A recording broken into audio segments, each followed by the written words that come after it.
بسم اللہ الرحمن الرحیم واعلم انه من تکلف من القول والفعل ما ليس من شأنه اصابه ما اصاب القرد من النجار۔ جملے اس کتاب کے بہت خوبصورت اور برجستہ ہوتے ہیں۔ برجستہ ہوتے ہیں کا مطلب ان میں تکلف نہیں ہوتا، اور کسی بھی تحریر کی سب سے بڑی خوبی یہی ہوتی ہے کہ اس میں تکلف نہ ہو۔ یہ سب سے بڑا کمال ہوتا ہے۔ لوگ سوچتے ہیں کہ جتنے زیادہ بھاری بھرکم الفاظ، ٹیڑھی میڑھی تعبیرات استعمال کی جائیں گی اتنا کلام خوبصورت لگے گا، حالانکہ ایسا ہے نہیں۔ اس سے کام اور زیادہ بگڑتا ہے، خراب ہو جاتا ہے۔ بغیر کسی تکلف کے جو جملے نکلیں اور ایسا لگے کہ انسان کے دل کی آواز ہے، اس کے ضمیر کی آواز ہے، تو وہی بہترین ادب ہوتا ہے۔ وَاعْلَمْ أَنَّهُ مَنْ تَكَلَّفَ مِنَ الْقَوْلِ وَالْفِعْلِ مَا لَيْسَ مِنْ شَأْنِهِ أَصَابَهُ مَا أَصَابَ الْقِرْدَ مِنَ النَّجَّارِ۔ تکلف القول وتکلف الفعل کا مطلب ہے کسی بات یا کسی ایسی بات یا کسی ایسے کام کا کرنا جس کا وہ اہل نہیں ہے یا جو وہ کر نہیں سکتا ہے۔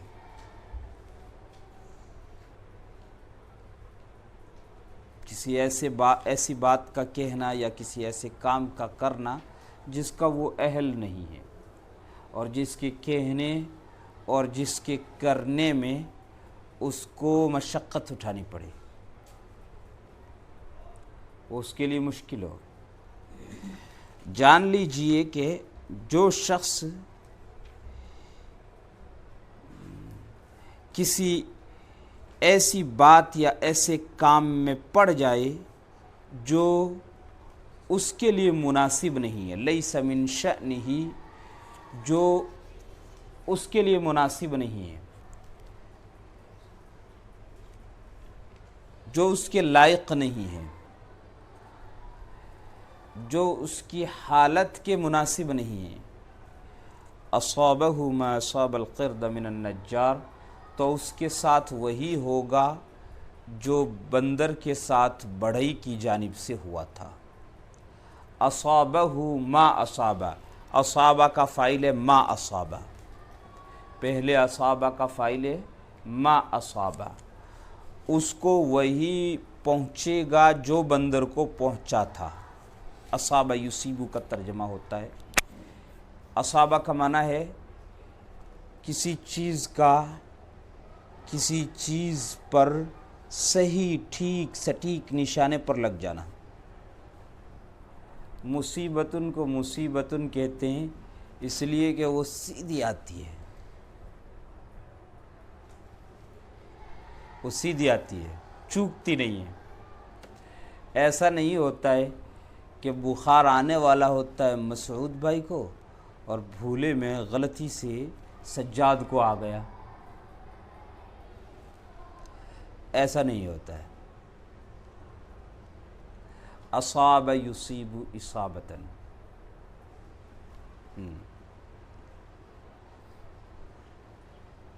فارسی کا شاعر تھوڑا اس کے برعکس کہتا ہے۔ شعراء یہ چونکہ کہا کرتے ہیں کہ مصیبتیں جتنی ہیں وہ سب ہمارے حصے میں آئی ہیں، ہے نا، درد و غم رنج و علم جتنا کچھ ہو سکتا تھا دنیا میں وہ سب ہمارے حصے میں آیا ہے، یہ شعراء کہا کرتے ہیں۔ تو ایک فارسی کا شاعر کہتا ہر بلائے کا آسمان میں آیت، ہر مصیبت ہر بلا جو آسمان سے آتی ہے گرچہ بر دیگر قضا باشد، اگرچہ اس کا فیصلہ کسی اور کے بارے میں ہوا تھا کہ فلاں پہ نازل ہونا ہے، بر زمینہ رسیدہ می پرسد، زمین پر پہنچنے سے پہلے پوچھتی ہے وہ بلا خانہ انوری کجا باشد، کہ انوری کا گھر کہاں ہے۔ یہ شاعر کا نام ہے انوری۔ زمین پر پہنچنے سے پہلے یہ پوچھتی ہے انوری کا گھر کہاں ہے، مجھے تو اس کے گھر نازل ہونا۔ خیر، یہ ایک شاعرانہ تخیل ہوا،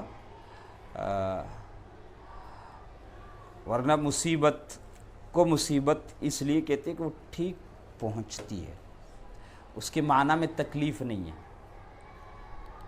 اس کے معنی میں درد رنج الم نہیں ہے، اگرچہ پھر اس کے معنی میں رنج درد علم یہ سب شامل ہو گئے، درد و علم کے مترادف ہو گیا یہ لفظ، ورنہ مصیبت ان کا معنی ہے ٹھیک ٹھیک لگنے والی۔ اصاب السہم کا مطلب ہے تیر نشانے پر لگا، اصاب السہم، اصاب السہم کا مطلب ہے تیر نشانے پر لگا، سٹیک ٹھیک نشانے پر لگا۔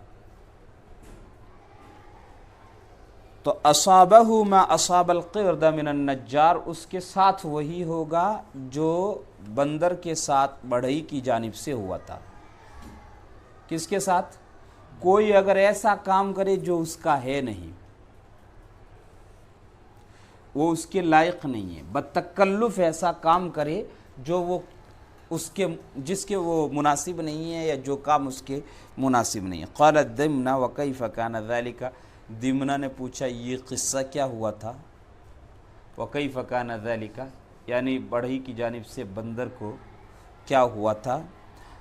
قال کلیلہ، کلیلہ نے کہا زعموا ان قردا رأى نجارا یشق خشبة بین وتیدین وهو راکب علیہا، بیان کیا ہے، زعمو کا مطلب یہ ہے کہ علماء نے یا لوگوں نے بیان کیا ہے، یا یہ کہ یہ کہانی بیان کی ہے، یا یہ قصہ بیان کیا ہے۔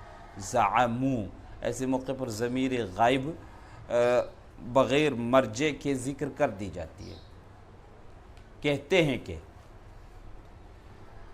اردو میں بھی کہتے ہیں نا، تقریریں کرنے والے لوگ کہتے ہیں کہ، کون کہتے ہیں؟ اللہ اعلم۔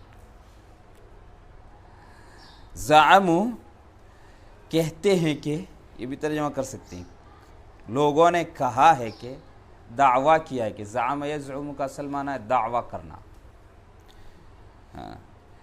کہ ایک بندر نے ایک بڑھئی کو دیکھا جو 2 کیلوں کے درمیان لکڑی کو چیر رہا تھا، یشق خشبۃ بین وتیدین، وتید کہتے ہیں کیل کو، میخ کیل، 2 میخوں کے درمیان یا 2 کیلوں کے درمیان لکڑی کو چیر رہا تھا، وہو راکب علیہ، اور وہ بڑھئی اس لکڑی پر بیٹھا تھا، اس کے اوپر بیٹھا تھا، یعنی لکڑی پر بیٹھ کے ایک کیل یہاں لگا رکھی ہے، ایک کیل یہاں لگا رکھی ہے، اور اس کو 2 شقوں میں کرنا چاہتا ہے، چیرنا چاہتا ہے۔ فَأَعْجَبَهُ ذَلِكَ، بندر کو یہ منظر پسند آ گیا، بندر تھا، منظر میں کوئی خوبصورتی نہیں تھی، مگر بندر تھا، اس لیے اس کو یہ چیز پسند آ گئی۔ ہاں، ثم ان النجار ذهب لبعض شأنه، پھر نجار یا بڑھئی اپنے کسی کام سے چلا گیا، اپنے کسی کام سے چلا گیا۔ ذهب لبعض شأنه، دیکھیے یہ تعبیر ہے، ذهب لبعض شأنه، اپنے کسی کام سے گیا ہے۔ وہ کہاں گیا ہے؟ کوئی پوچھے تو کیا بولیں گے؟ پتہ نہیں تو کیا بولیں گے؟ ذهب لبعض شأنه، اپنے کسی کام سے گیا ہے۔ اذهب لبعض شأنی، میں اپنے کسی کام سے جاتا ہوں۔ این تذهب، کوئی پوچھے خواہ مخواہ نہیں پوچھنا چاہیے، مگر پوچھے پھر بھی عادت ہے کہ کہاں جا رہے ہیں آپ، تو لوگ کیا کہتے ہیں؟ بتانا نہیں چاہتے تو کیا کہتے ہیں؟ اذهب لبعض شأنی، اذهب لبعض شأنی۔ فقام القرد وتکلف ما لیس من شغله، تو بندر کھڑا ہوا اور وہ کام کیا جو اس کا تھا نہیں. وَتَكَلَّفَ مَا لَيْسَ مِن شُغْلِهِ، وہ کام کیا بتکلف، وہ کام کیا جو اس کا تھا نہیں. فَرَكِبَ الْخَشَبَةَ وَجَعَلَ ظَهْرَهُ قِبَلَ الْوَتِدِ، لکڑی پر چڑھا اور اپنی پیٹھ میخ کی طرف کر دی. وَجَعَلَ ظَهْرَهُ قِبَلَ الْوَتِدِ، اور اپنی پیٹھ میخ کی طرف کر دی. وَوَجْهَهُ قِبَلَ الْخَشَبَةِ، اور اپنا چہرہ لکڑی کی طرف کر دیا. فَتَدَلَّى ذَنَبُهُ فِي الشَّقِّ، فَتَدَلَّى ذَنَبُهُ، ذنب ان کے معنی پونچھ اور دم، ذنب نہیں، ذنب ان کے معنی گناہ ہوتا ہے، جمع اس کی ذنوب آتی ہے، اور یہ ذنب ہے پونچھ، اور اس کی جمع اذناب آتی ہے. تدلّا یا تدلّا، تدلین کے معنی لٹکنا، کیا معنی ہے؟ ادلا یدلی، ادلا ان کے معنی لٹکانا. لٹکانا کس کو کہتے ہیں؟ دلون، ڈول کو کہتے ہیں جس سے لٹکایا جاتا ہے. ڈول کا کام ہی کیا ہوتا ہے؟ کسی گہرائی میں، کنویں میں، حوض میں لٹکنا، اس میں سے پانی نکالنا، تو اسے دلون، ڈول کہتے ہیں. اور ادلا یدلی، ادلا ان کے معنی ڈلوانا. فادلا دلوا، اپنا ڈول لٹکایا. تدلّا یا تدلّا، تدلین کے معنی لٹکنا، اس کی دم پھٹن میں لٹک گئی. وہ جو لکڑی کی پھٹن تھی اور وہاں میخ گھسائی ہوئی تھی، کیل گھسی ہوئی تھی، کیل کے گھسنے کی وجہ سے اس میں پھٹن تھی، وہ یعنی وہ چوڑی ہو گئی تھی، اس میں اس کی پونچھ لٹک گئی. وَنَزَعَ الْوَتِدَ، اور کمبخت نے میخ نکال دی، وہ کیل نکال دی بندر نے اپنے ہاتھ سے، اور جب کہ پونچھ اس کے اندر گھسی ہوئی ہے. ہاں، فَلَزِمَ الشَّقُّ عَلَيْهِ، تو وہ پھٹن اس کی دم پر چپک گئی، اندر سے میخ گھسائی تو ایسے چپک گئی. فَخَرَّ مَغْشِيًّا عَلَيْهِ مِنَ الْأَلَمِ، تو مارے درد کے بے ہوش ہو کر گر پڑا. مغشیٌ علیہ کہتے ہیں بے ہوش کو جس پر غشی طاری ہو گئی. خر یخر کے معنی گر پڑنا. خر ساجدن، سجدے میں گر پڑا. لا یخرون سجدا، سجدے میں نہیں گرتے.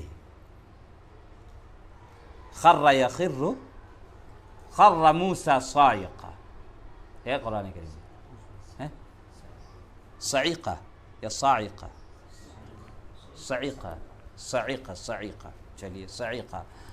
مثنوی میں اسے صاعقہ استعمال کیا گیا وزن کی وجہ سے. عشق جانے طور آمد عاشقہ، طور مستو خر موسیٰ صاعقہ، مثنوی مولانا روم کی. فخر مغشیا علیہ من الالم، مارے درد کے بے ہوش ہو کر گر پڑا. ثم ان النجار وافاہ فرآہ علی تلک الحالہ، پھر نجار اس کے پاس آیا. وافاہ، دیکھیے وافاہ کا مطلب یہ اسی حال میں اسے اس پر آ گیا. وافاہ آنے اور پہنچنے کے معنی میں یہ لفظ بھی استعمال ہوتا. وافیتہ، میں اس کے پاس آیا. وافا یوافی موافاتن. ثم ان النجار وافاہ، پھر بڑھئی اس کے پاس آیا. فرآہ علی تلک الحالہ، اس نے اسے اس حالت پر دیکھا. فاقبل علیہ یضربہ، اسے مارنے لگ گیا. فاقبل علیہ، اقبل یقبل اقبالا علی کذا کا معنی متوجہ ہونا. اقبل علیہ یضربہ، اس کو مارنے کے لیے اس کے پاس آیا، اس کو مارنے کے لیے اس کے پاس آیا، اس کو مارنے کے لیے اس پر ٹوٹ پڑا. فَكَانَ مَا لَقِيَ مِنَ النَّجَّارِ أَشَدَّ مِمَّا أَصَابَهُ مِنَ الْخَشَبَةِ، تو بڑھئی کی طرف سے جو کچھ اس کے ساتھ ہوا وہ لکڑی کی طرف سے ہونے والے سے زیادہ سخت تھا. بڑھئی کی طرف سے جو سلوک اس کے ساتھ ہوا وہ لکڑی کی جانب سے ہونے والے سلوک سے بھی سخت تھا. قول دمنہ قد سمعت ما ذکرت، دمنہ نے کہا میں نے آپ کی بات سن لی. قد سمعت ما ذکرت، میں نے آپ کی بات سن لی. ولیس کل من یدنو من الملوک یقدر علی صحبتہم ویفوز بقربہم، اور ایسا نہیں ہے کہ بادشاہوں کے قریب ہونے والا ہر شخص ان کی صحبت بھی حاصل کر لے اور ان کا قرب پانے میں کامیاب ہو جائے اور ایسا نہیں ہے کہ بادشاہوں کے قریب ہونے والا، دنا یدنو دنون من کدا کے معنی قریب ہونا، بادشاہوں کے قریب ہونے والا ہر شخص ان کی صحبت بھی پالے اور ان کا قرب حاصل کرنے میں کامیاب ہو جائے۔